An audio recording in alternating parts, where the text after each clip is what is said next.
আসসালামু আলাইকুম রহমতুল্লাহি বারকাতু। নমস্কার আমার প্রিয় ভাই বন্ধু হল শফিক। এইমাত্র আমি কয়েকদিন আগে শুনছি শফিক তাল থেকে বাড়ি জায়গা যে আমি ভিডিও বানাইতে পারছি না, কি তার লাগে আমার কিছু অসুবিধা আসলো। আমার অন্য চ্যানেল আছে, অর্থাৎ আমি ভিডিও বানানিতে ব্যস্ত আসলাম।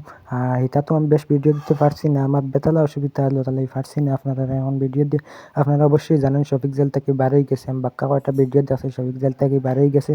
আপনার মতামত কমেন্টে জানাইবা শফিক সত্যি জেল থেকে বাড়াইছে না মিথ্যা ভিডিও চলে।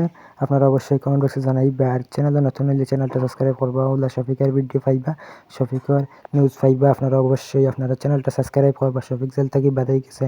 আর টনি তাই তো এখন পল্লিগ্রাম টিভির মাঝে মেন হইতে গেলে খাটে, কিন্তু টনির তাকে আমরা শফিকের ভিডিও বেশি মজা লাগে। শফিককে তাহলে পুরানা খেলাড়ি নানি ওটার লাগে সুন্দর লাগে। আপনারা অবশ্যই জানাইবা পল্লিগ্রাম টিভি ফিরিয়া শফিকরে চাও নি আপনারা না টনি, তাহলে ওই টনির ভিডিও ভালো লাগে শফিকরে। তো আমিও চাই টনি শফিক দুজন এখন রিয়াজ হয়ে গেলে তিনজন, তো ওলা মজা লাগবে। আপনারা অবশ্যই কমেন্ট বক্সে জানাইবা টনি আর শফিক রিয়াজ একলগে কমেডি ভিডিও পাইতে নি আপনারা, বাংলা নাটক পাইতে নি পল্লিগ্রাম টিভিত।